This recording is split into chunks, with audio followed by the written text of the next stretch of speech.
Hello everybody, and today we're going to talk about the Doomsday Ark.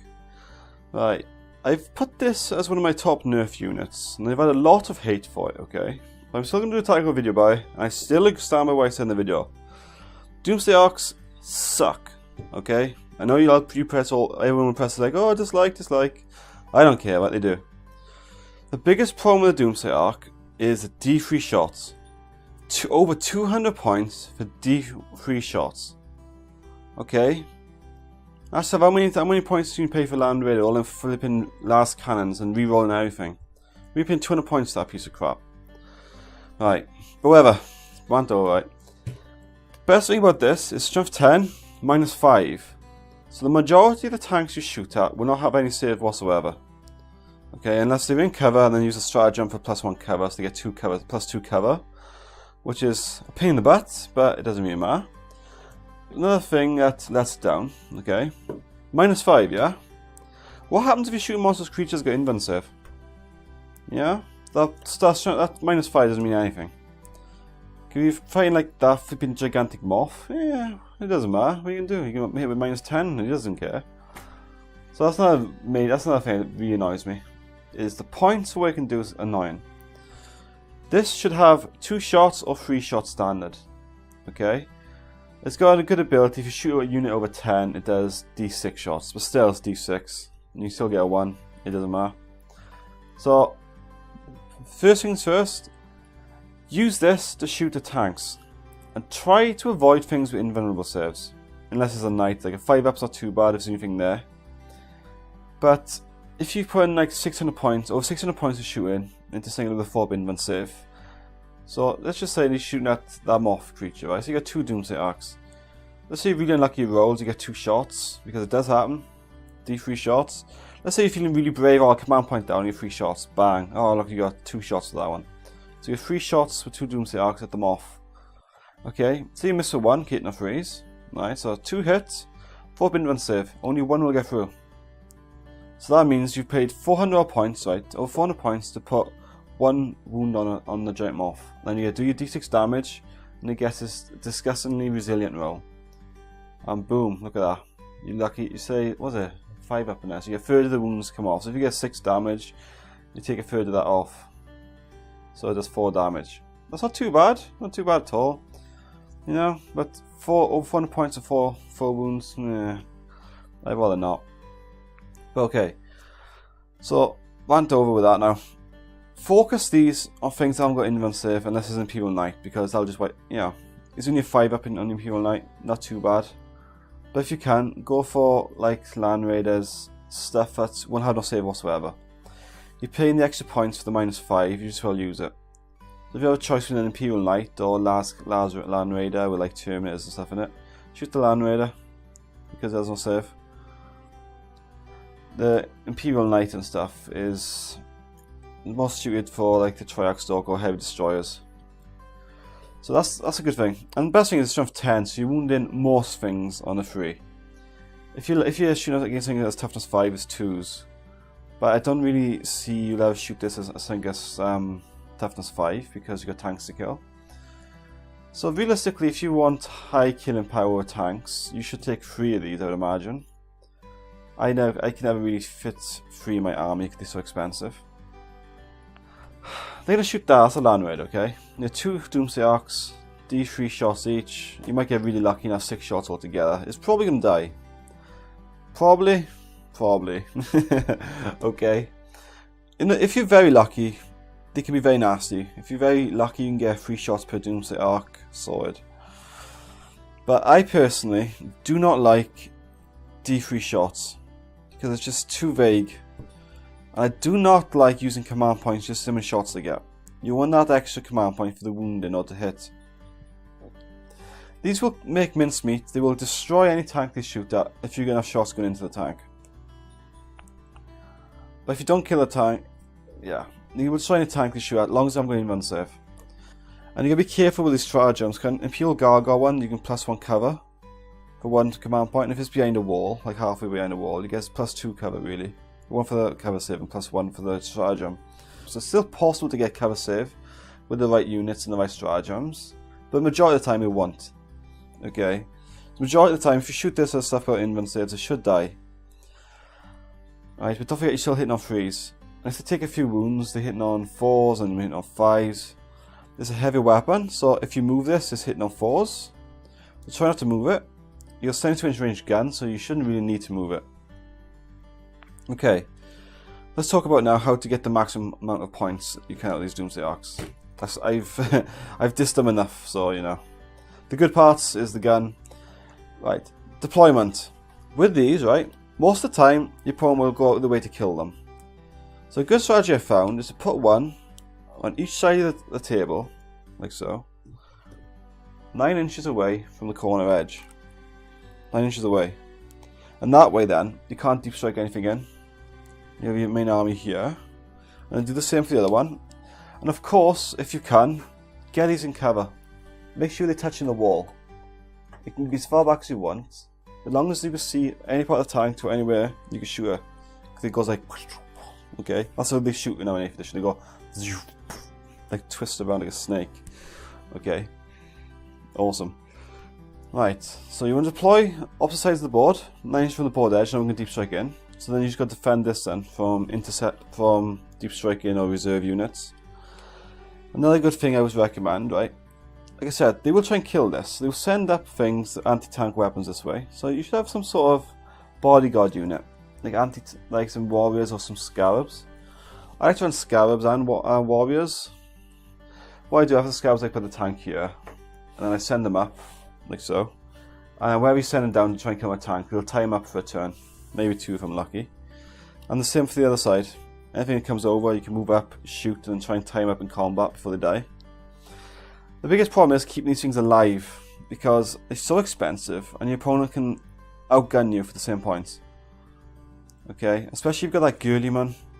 Not only can he outgun you for the same points, he can reroll to wound, reroll to hit. They do live long, but you have to angle them correctly. You want to put these on last and try and get some line of sight blockers wherever his tank is if he puts it down first to make him move his tank. But that is basically the best way to use the Doomsday Ark, is a bodyguard unit, send out to intercept stuff, keep him there for anti-deep strikes. Okay, and the best thing with the Doomsday Ark, they do have the warrior guns on them, the Gauss's flares, the 4 AP11.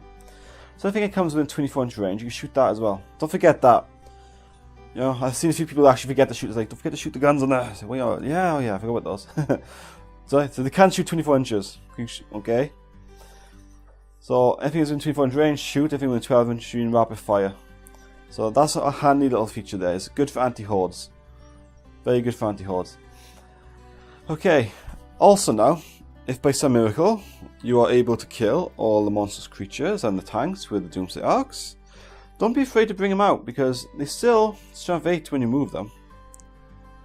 Okay, this is where they are actually quite good. Like if you do kill the tanks, these are good because they can go the strength 8 gun, and they also got the Gauss's flares, so they're not useless. You can just use them as a ghost stock basically. Just bring them out, shoot, and go for objectives. These are really good if I'm going to like really. These are really good for going for objectives and killing hordes.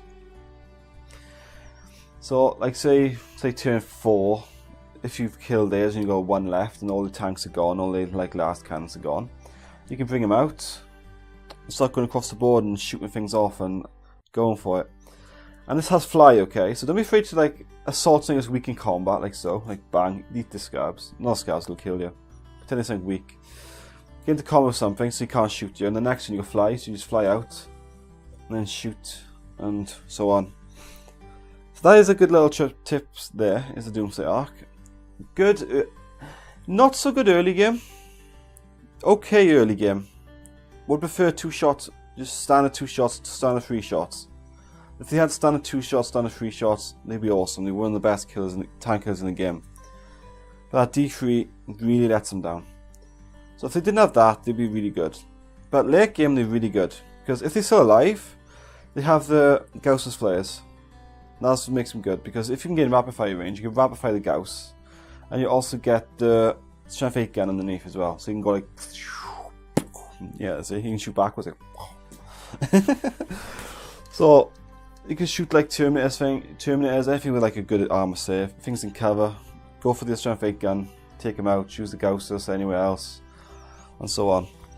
And they can fly, so if the objective's up here, you can go wobbly model syndrome. He's up there. Yeah, you're allowed to do that, so screw him.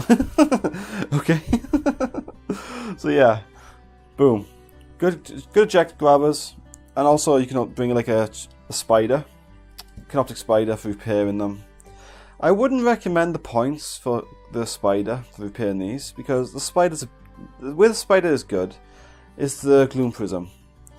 You don't want to have like a spider at the back repairing the Doomsday Ark every turn, because anybody with half a brain cell like, spider, Doomsday Ark, spider's gonna die turn 1, get first blood, and then I'll drop Doomsday Ark. You just lost like almost 100 points just because you might be able to repair that if it doesn't get blown up in one turn. So the spider, I would not recommend it near these because they're too far away.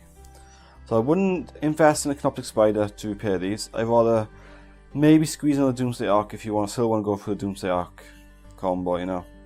I wouldn't recommend the canoptic spider. He has a good place in your army, but he's more close range. You want to get him within 2400 of something and hide him out of sight.